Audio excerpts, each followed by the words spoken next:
And to those of you online as well. I'm going to now introduce you to how we see our category strategies, which is essentially all about how we will win. There's a number of aspects of how we approach category strategy that makes it a very different approach to doing this work. But before I do that, I want to share with you briefly the part of the category strategy that is not changing, and that is the value of premiumization, which you know has been present in our work for many years, has been a source of value creation, and it will continue to be a source of value creation. For those of you in London, you will have the opportunity to see some of these products later on in our innovation showcase. But here's some examples of the work that we have done over the past few months. You will see a lot of it in whiskey, some of it in tequila, more and more so, and also in other categories. So from just the Johnnie Walker, the Vol Couture Blend, as an example, or work that we did with Olivier Roustin, to very special Port Ellen Prism, which went in auction for $500,000, to Don Julio Última Reserva, this one you will see later on, which essentially is a product that comes from the last harvest of Don Julio González himself. So this is my intro to say the part that is not changing. Premiumization will continue, is a value creator, no doubt. Now, what is new in regards to our category strategies? The work that we have done, and you will see how this comes to life specifically in whiskey, tequila, and in RTDs later on in our breakouts, has 4 aspects that are specific and different from how we've done things in the past. The first is our consumer and competitive lens, which is the real ability to map for each one of our categories through the lens of not only pricing, but other drivers of choice that we have been able to identify through our data that really determine how each category is mapped. Again, you will see examples later on how this comes to life. But essentially, this allows us to segment the category. It allows us to determine what white spaces we have. It allows us to see how we rate or how we place ourselves vis-a-vis a competitive landscape. The second piece is a clear portfolio architecture with defined roles and price positioning. So for each one of our trademarks in a given category, you will see how this lays out. And the category itself, you can see how it lays out. Again, I'll give you some examples in a minute. The third point, very important and actually very new, is we are including RTDs as part of the trademark strategy. And so you will see an end-to-end approach to this trademark and to the category.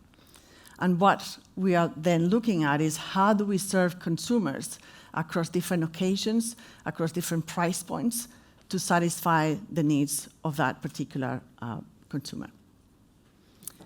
The fourth point is indeed, this all links back to the market, and each one of the markets will have that particular category strategy in practice, in source with the data points that are particular to that location. Let me give you an example of how this translates. This is specific to a test that we ran in the Middle East, and specifically around our whiskey portfolio. And let me give you a little bit of context. The Middle East has, for a long time, for a while at least, being a very premium-focused environment with very premium consumers, and certainly our approach to whiskey in the Middle East has been addressing that opportunity.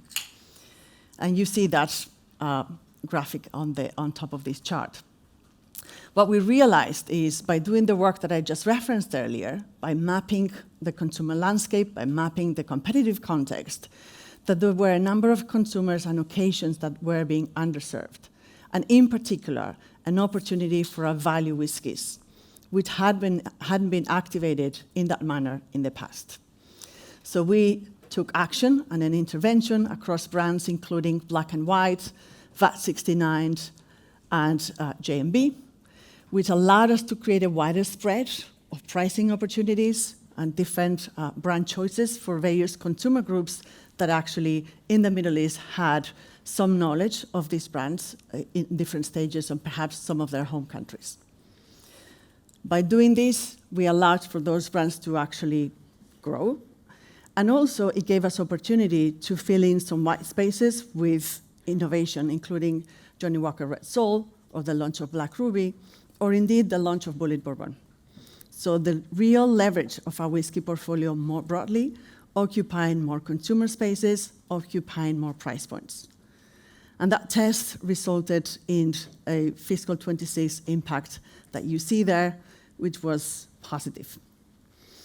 We then took these learnings and tested actually in more places.